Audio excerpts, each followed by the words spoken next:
Namastê, como estão? Espero que estejam bem. Vamos continuar na nossa saga aqui, o Sangha, que é a comunidade yogi, né? Chegando hoje já ao 13º capítulo da nossa Bhagavad Gita. Vamos lá, então. Nesse capítulo, o título é A Relação entre o Corpo e a Alma. Então, vamos ao que seria essa relação, né, do corpo e a alma. No presente capítulo, explica Krishna a Arjuna, que é o Huberto Roden, né, o tradutor, dando uma explicaçãozinha filosófica para a gente do que vai acontecer.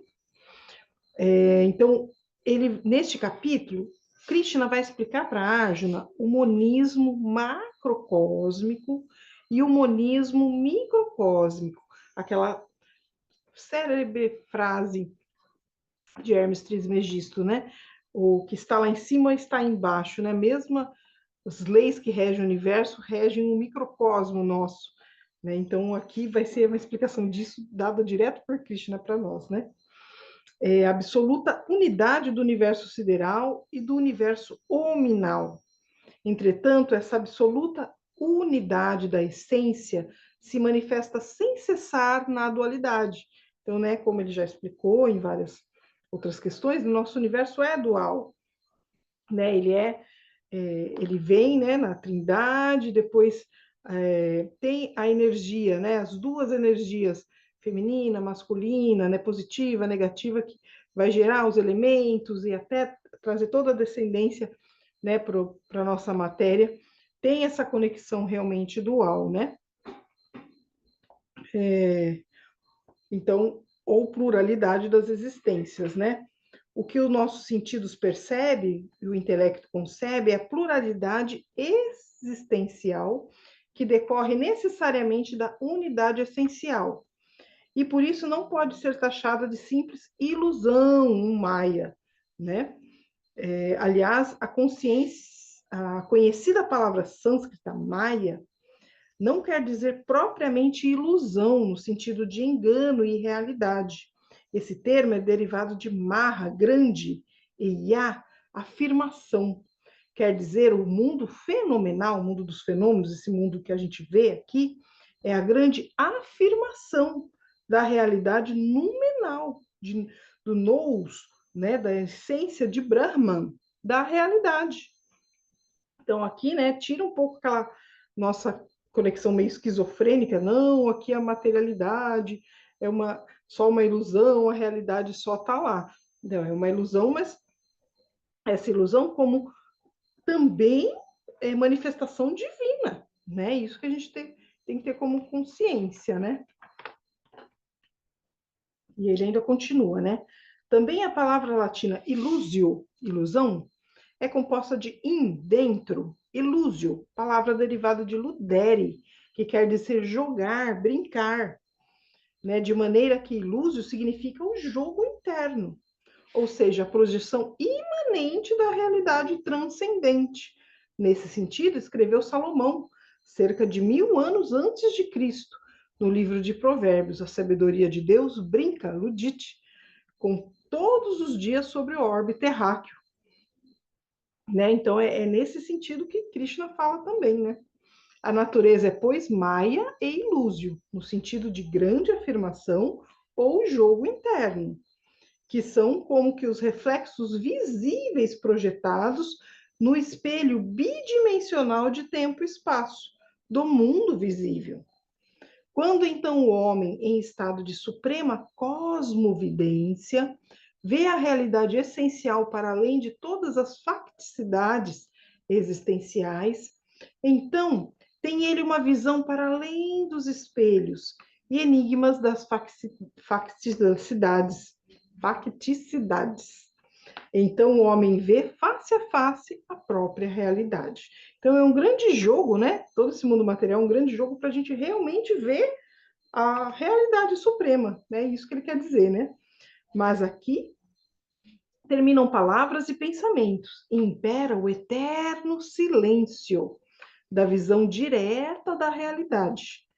Quem nunca teve essa silenciosa visão da realidade, um êxtase, samadhi, satori, terceiro céu, né? Em meditação, às vezes a gente chega nessa conexão assim de que eu sou tudo, tudo tudo é o todo é um e eu estou nessa conexão com tudo, né? Isso é uma das conexões dessa êxtase do samadhi, né? Então, quem nunca teve isso não tem perspectiva exata em face do mundo fenomenal refletido no espelho de tempo e espaço. É um pobre sonhador dormente que sonha os seus próprios sonhos e sonha estar acordado. Esse pobre ilusor iludido.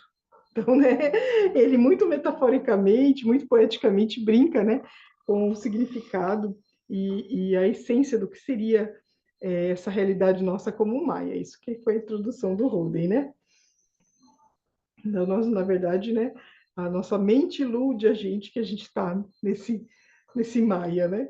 É isso. Mas vamos lá. Como que Krishna vai explicar isso para Arjuna e para nós aqui? Então, fala, Arjuna. Bem quisera eu, Senhor, conhecer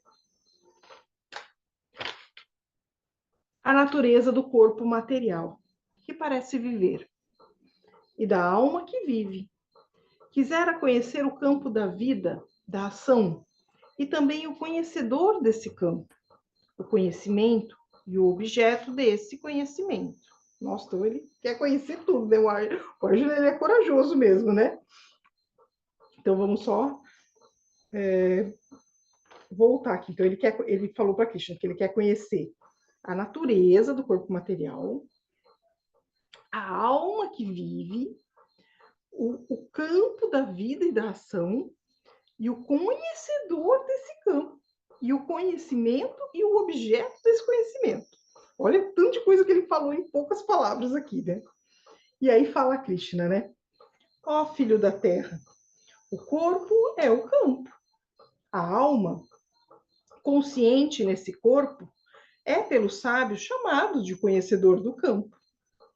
Eu sou a alma consciente, que habita em todos os corpos. O verdadeiro conhecimento é somente aquele que em si mesmo conhece aquilo que é. Ouve, pois, o que é esse campo do corpo? Qual a sua natureza? Qual a sua origem? E quais as suas metamorfoses? E ouve também o que é a alma que o anima e seus poderes que lhe dão grandeza.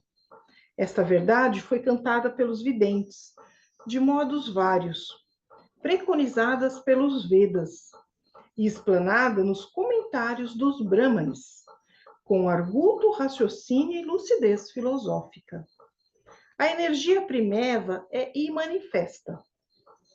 Então, né, a primeira energia não é manifestada, né?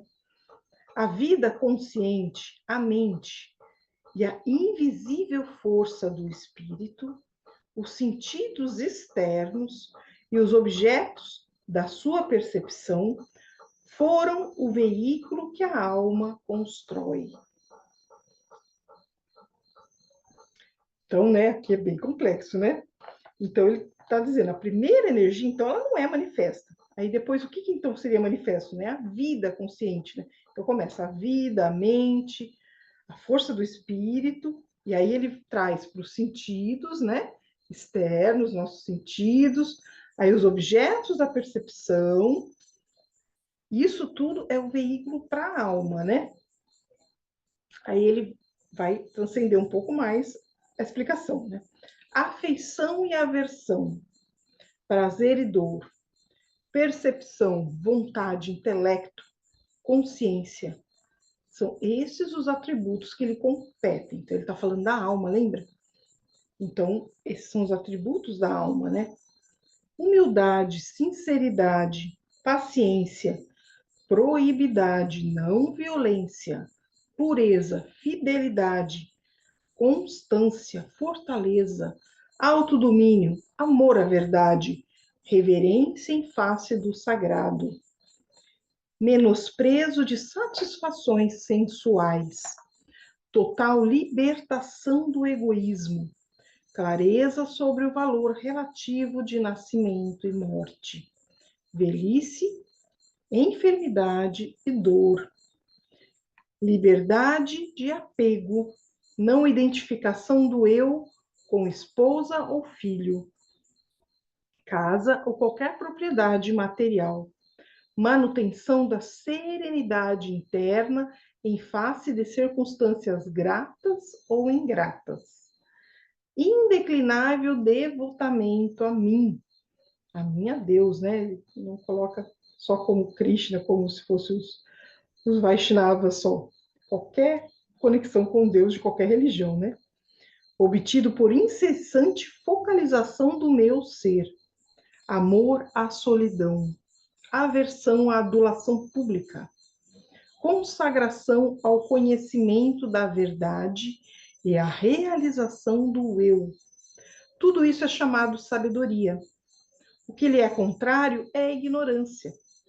Então, o que é a verdadeira sabedoria, né? Ele fez uma descrição aqui, todos os valores de tudo perfeito do que Jesus falaria que seria o homem de bem, né? Esta é a luz da sapiência, que confere imortalidade. É o Brahman supremo e eterno, que não é existência nem inexistência. Ele faz uma nota de rodapé explicando isso, né? Sat, realidade, ser, e Asat, não realidade, não ser, em sânscrito, né? A realidade absoluta, tese, está para além dos realizados relativos, antíteses e sínteses. Na ordem lógica do conhecer, aparece Deus, a realidade, como polarizado, mas na ordem ontológica do ser, ontológica é realmente o conhecimento da essência desse ser, né? É ele impolar, o ser onipolar. Então, Deus não tem essa dualidade, né? Isso que ele quer dizer. O ser absoluto está além de todo existir ou não existir relativos. Só confirmando essa parte, ele fez isso, né? Voltamos a Krishna aqui. Deus não existe nem inexiste. Embora residindo em todas as formas, é ele sem forma. As potências celestes são as mãos do soberano. Onipresentes são os seus olhos, suas cabeças, suas bocas, seus ouvidos, seus pés. É ele quem abrange, sustenta, ilumina o mundo, glorioso em todo o seu poder, porém não limitado por coisa alguma, Senhor de toda obra e não ligado por obra alguma, movente de tudo e não movido por nada. Ele que ninguém pode abranger e que tudo abrange, o único, o indivisível, infinitamente prompícuo e infinitamente longínquo. É ele mesmo a vida que dá a todos os seres. É ele o poder que tudo cria e tudo destrói. É ele a luz das luzes, para além de todas as trevas, o conhecedor conhecido e o próprio conhecimento, que reside no âmago de todas as coisas. Acabo de explicar-te brevemente, ó Arjuna, o que é o campo, o conhecedor, a realidade cognoscível. Quem isso compreende, vem ter comigo. Realmente, se entender isso daqui, já sabe tudo de todas as filosofias, né? Sabe também que tanto a matéria como o espírito são sem princípio e que os atributos da natureza têm a sua origem na própria natureza. Nota de rodapé do Rubio. A essência de todas as existências é eterna, por ser a própria realidade do ser.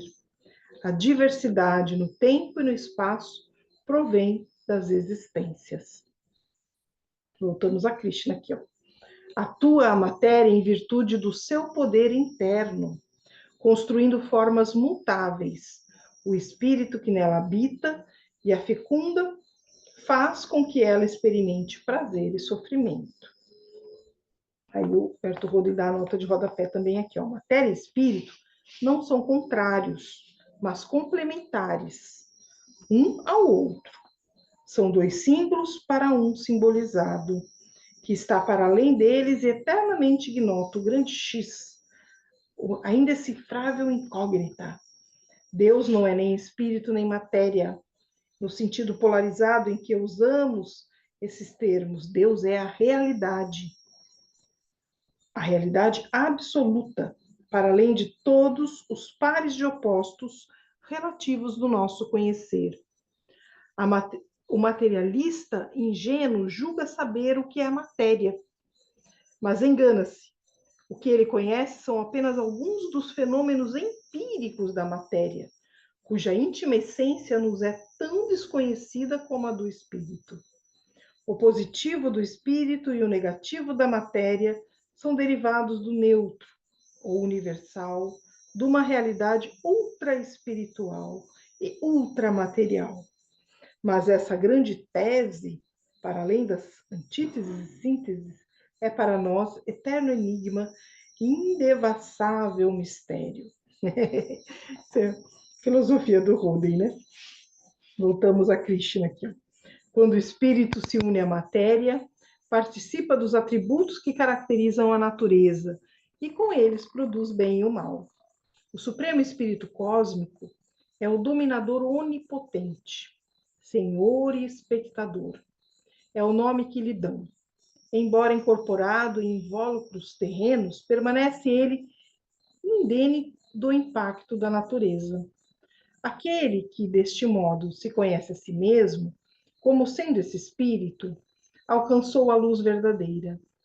Filho da luz, liberto do seu fardo, não tornará a nascer para sofrer. Então, aquele que já conheceu isso saiu da roda de Sansara, dos renascimentos, né?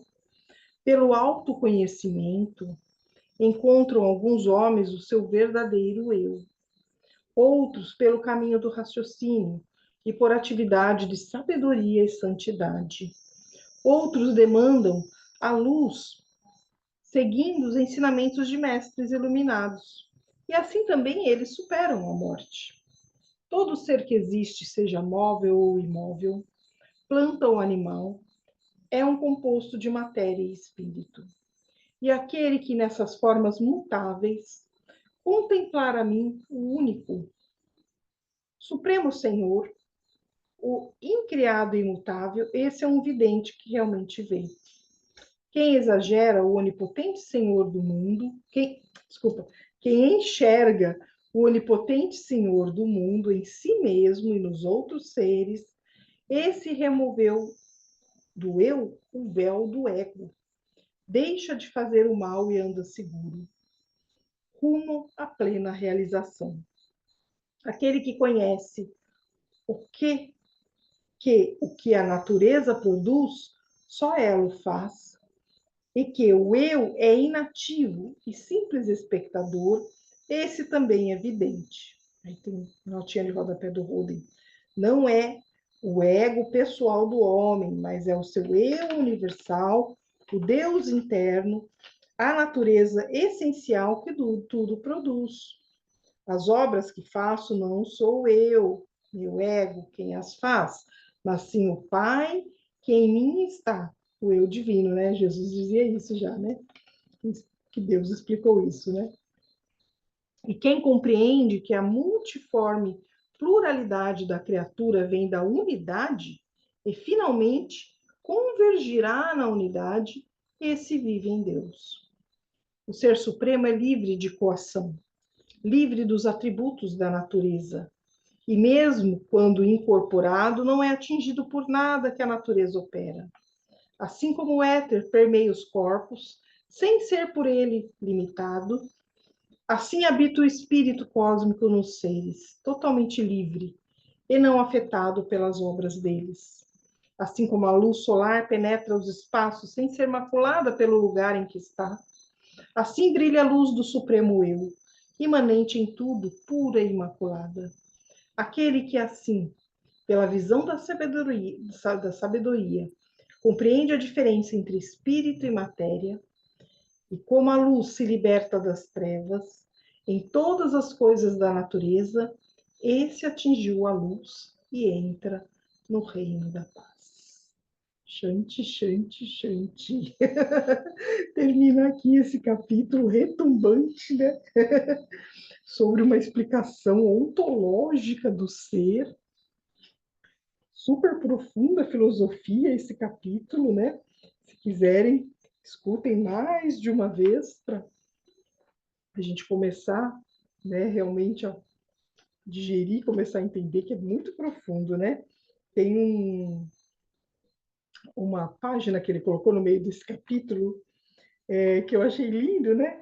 Ele coloca uma letra em sânscrito e coloca assim, ó: quem se encontra a si mesmo é senhor de si. Aí resume, né? Eu acho que toda a filosofia desse capítulo, né? O Roden nos inspira na sua delicadeza, na sua filosofia profunda, né? E na sua poesia, como ele escreve também, né? Todas essas verdades ontológicas aqui do ser. Agradecemos, né? Essa conexão do Berto Roden, de muito estudo que ele fez para chegar nessas sabedorias e nos trazer de uma forma um pouco mais simples toda essa complexidade dessa filosofia profunda da Bhagavad Gita, né, que o significado de Bhagavad Gita, sublime canção do Senhor, é uma canção bem complexa, a gente sabe, mas muito linda, né, que traduz, que é um resumo de toda a filosofia dos Vedas, uma filosofia muito extensa. Então, né, nós estamos aqui no néctar do néctar, né, creme de la creme da filosofia hindu, oriental hindu, né? Pra, a gente na filosofia sabe que isso tem muito a ver com a ontologia, né? Tentar explicar o que é o ser. Essa é a grande ontologia, eu acho, da filosofia hindu. A Bhagavad Gita nos traz isso, e nesse capítulo mais ainda ficamos então na reflexão do que é esse ser, junto com Krishna, né? Que sejamos abençoados para entrar um pouco no nosso intelecto toda essa sublime canção. Namastê, muito obrigada, ótima semana para vocês.